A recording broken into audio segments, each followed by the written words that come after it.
When Britain declared war on Germany in 1939, Australia followed without hesitation.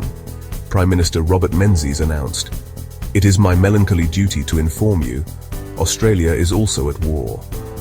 Australians saw themselves as British subjects, bound by loyalty to the Empire.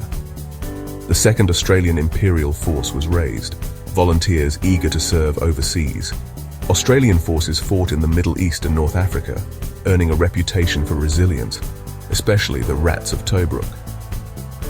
RAF pilots joined the Battle of Britain, while the Navy fought alongside the Royal Navy. Australia's war effort was coordinated closely with Britain, with Menzies spending time in London.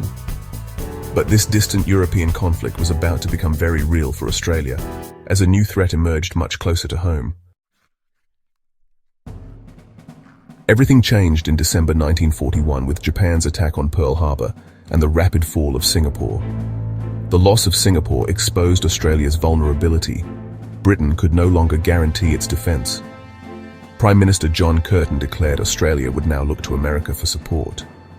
This marked the birth of the Australian-American Alliance, a turning point in national strategy. Australian troops recalled from the Middle East fought desperate battles in New Guinea, notably along the Kokoda track. In brutal jungle warfare, Australians halted the Japanese advance, with victories at Kokoda and the Coral Sea. Australian forces fought alongside Americans in the Pacific, on land, sea, and air.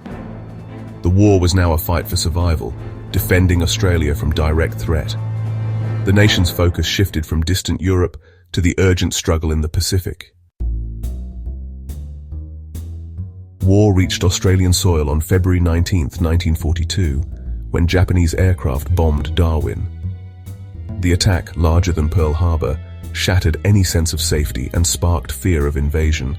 The entire country mobilized.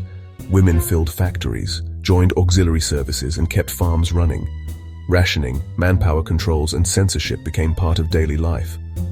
American troops arrived in large numbers, bringing new customs and forging closer ties. Communities rallied, fundraising, collecting scrap, and planting victory gardens. Civil defense units and air raid drills became routine. Every Australian was called to contribute, uniting the nation in a shared effort. The home front sacrifices were vital to the war's outcome. By August 1945, Australia was transformed by war.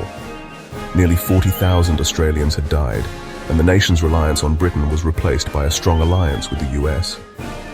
Australia emerged as a more independent, confident nation focused on the Asia-Pacific.